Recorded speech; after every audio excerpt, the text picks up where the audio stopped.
Di tengah hiruk-pikuk auditorium Universitas Indonesia yang penuh sorak-sorai, Rani berdiri di panggung dengan toga hitamnya, jantungnya berdegup kencang. Saat namanya dipanggil, ia melangkah maju, tapi mata ayahnya, Pak Budi, memandangnya dengan tatapan dingin yang tak biasa. Begitu ia turun dari panggung, ayahnya menarik lengannya kasar. "Kamu bukan anakku lagi," bisiknya, suaranya penuh kemarahan yang tertahan. Rani terpaku, dunia seolah runtuh di sekitarnya. Bagaimana bisa hari yang seharusnya menjadi puncak kebanggaannya berubah menjadi mimpi buruk? Tapi Rani tahu ini bukan akhir, ia punya senjata rahasia yang akan mengguncang ondasi keluarga mereka. Rani lahir dan besar di Jakarta, di sebuah keluarga kelas menengah yang taat beragama. Ayahnya, seorang pegawai negeri sipil, selalu menekankan nilai-nilai tradisional, pernikahan, anak cucu, dan kehormatan keluarga. Ibunya, Bu Siti, adalah ibu rumah tangga yang lembut tapi patuh pada suaminya. Rani, anak tunggal mereka, selalu menjadi harapan besar. Ia pintar, rajin dan lulus cum laude dari Fakultas Hukum. Tapi di balik itu semua, Rani menyimpan rahasia yang membakar hatinya. Ia mencintai perempuan. Rahasia itu terungkap seminggu sebelum wisuda. Rani sedang berkencan dengan Maya, teman kuliahnya yang juga lesbian. Mereka bertemu di sebuah kai kecil di Blok M, berpegangan tangan di bawah meja. Tak disangka sepupu Rani, Andi, melihat mereka dan langsung melaporkan ke keluarga. Malam itu, rumah mereka berubah menjadi medan perang. "Kamu gila. Ini dosa besar," bentak ayahnya, wajahnya memerah. Ibunya menangis terseduh, "Kenapa kamu seperti ini, Nak? Kita sudah berikan segalanya." Rani mencoba menjelaskan, "Ini bukan pilihan, Bu. Aku lahir seperti ini." Tapi kata-katanya sia-sia. Mereka mengusirnya dari rumah, menyuruhnya tinggal di asrama sampai wisuda selesai. Di hari wisuda, Rani berharap semuanya akan mereda. Tapi saat ia mendekati keluarganya setelah upacara, ayahnya mengulangi kata-katanya di depan umum. "Pergilah, Rani. Kamu sudah mencoreng nama keluarga." Kerabat lain memandangnya dengan jijik, bisik-bisik di belakang. Rani merasakan sakit yang menusuk, tapi amarahnya mulai membara. "Baiklah, kalau begitu aku akan ceritakan semuanya," katanya lantang, suaranya gemetar tapi tegas. Semua mata tertuju padanya. "Ayah, ingat Tante Lina. Adikmu yang hilang itu. Dia bukan hilang, dia lesbian juga, dan kalian usir dia karena alasan yang sama." Suasana hening sejenak, lalu meledak. Ayahnya terbelalak, wajahnya pucat. "Diam kamu. Itu bohong." Tapi Rani tak mundur. Ia tahu rahasia itu dari diari lama ibunya yang ia temukan secara tak sengaja saat kecil. Tante Lina, adik perempuan ayahnya, jatuh cinta dengan sahabatnya di masa remaja. Keluarga mengetahuinya dan memaksa Lina pergi, mengatakan ia hilang untuk menutupi malu. Rani kecil pernah mendengar ibunya berbisik pada ayah, "Jangan sampai Rani tahu." Kini, rahasia itu menjadi senjatanya. Setelah pengakuan itu, keluarga bubar dalam kekacauan. Ayahnya menarik ibunya pergi, meninggalkan Rani sendirian di tengah kerumunan. Maya, yang datang sebagai teman, mendekat dan memeluknya. "Kamu gila, Ran. Tapi aku bangga." Rani tersenyum tipis, tapi hatinya hancur. Apa yang ia lakukan? Apakah ini benar? Malam itu, ia tinggal di apartemen kecil Maya di Kemang. Mereka berbicara panjang lebar. Maya, yang berasal dari keluarga lebih terbuka, bilang, "Kamu harus lawan, Ran. Masyarakat Indonesia masih kolot soal ini, tapi perubahan dimulai dari kita." Keesokan harinya, telepon dari ibunya datang. "Rani, pulanglah. Ayahmu marah besar, tapi kita perlu bicara." Rani ragu. Apakah ini jebakan? Tapi ia setuju dengan syarat Maya ikut. Di rumah, suasana tegang. Ayahnya duduk di kursi, wajahnya keras. "Kenapa kamu bongkar aib keluarga?" tanyanya. Rani menjawab, karena kalian lakukan hal sama padaku. Tante Lina menderita karena kalian dan sekarang aku. Ibunya menangis, Lina. Dia pergi ke Singapura, menikah paksa, tapi akhirnya bunuh diri. Pengakuan itu mengejutkan Rani. Ternyata rahasia lebih dalam dari yang ia tahu. Diskusi berlangsung berjam-jam. Ayahnya mengaku takut masyarakat menilai keluarganya. Di sini, lesbian itu tabu. Bagaimana kalau tetangga tahu? Rani balas, lebih baik mereka tahu daripada aku hidup bohong. Tapi ayahnya tak bergeming. Ia beri ultimatum, putus dengan Maya atau tak ada warisan. Rani pergi dengan hati berat, tahu perjuangan baru dimulai. Beberapa hari kemudian berita menyebar di keluarga besar. Paman dan bibi menelepon, menyalahkan Rani. Kamu egois, kata salah satu. Tapi ada juga yang diam-diam mendukung, seperti sepupu perempuan yang kirim pesan, aku paham, Kak. Aku juga. Tapi takut. Rani merasa sendirian tapi juga kuat. Ia mulai mencari komunitas di Jakarta, bergabung dengan grup online. Di sana, ia bertemu cerita serupa, perempuan yang diusir, dipaksa menikah, atau bahkan dianiaya. Maya mendorongnya untuk berjuang.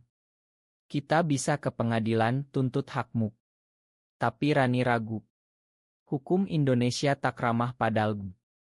Pernikahan sesama jenis ilegal dan diskriminasi merajalela. Ia ingat kasus-kasus di media, raya polisi di klub gay, pemecatan karyawan karena orientasi seksual. Apakah ia siap hadapi itu semua? Di tengah kekacauan, Rani mendapat tawaran kerja di sebuah irma hukum progresi. Bosnya, seorang perempuan tangguh bernama Ibu Dewi, tahu soal isu LGB. Kami butuh orang seperti kamu, yang berani, katanya. Rani terima, tapi dengan syarat rahasianya aman. Di kantor, ia mulai belajar tentang hak asasi manusia, membaca undang-undang yang melindungi minoritas. Satu malam, saat ia dan Maya berjalan di taman, sekelompok pemuda menghadang mereka. Lesbi. Pulang sana, teriak mereka. Maya tarik Rani lari, tapi insiden itu buat Rani trauma. Kenapa dunia begini kejam, tanyanya pada Maya.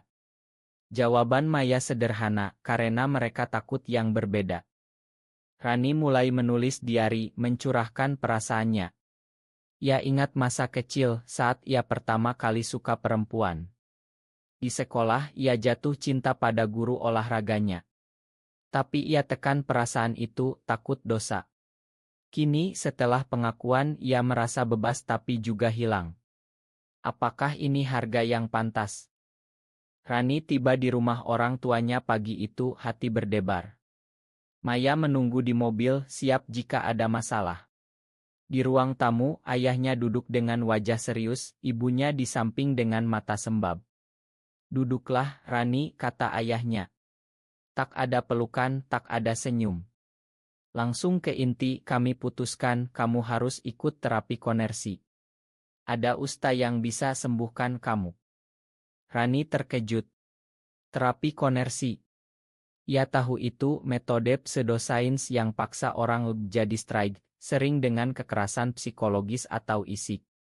Di Indonesia, meski kontroversial, masih ada yang percaya. Tidak, ayah. Itu bukan penyakit, balas Rani tegas. Ibunya menangis, tolong, nak. Demi keluarga. Tapi Rani tak bergeming. Kalau kalian paksa, aku akan pergi selamanya. Ayahnya bangkit, baik, pergi saja. Dan jangan harap dapat apa-apa dari kami.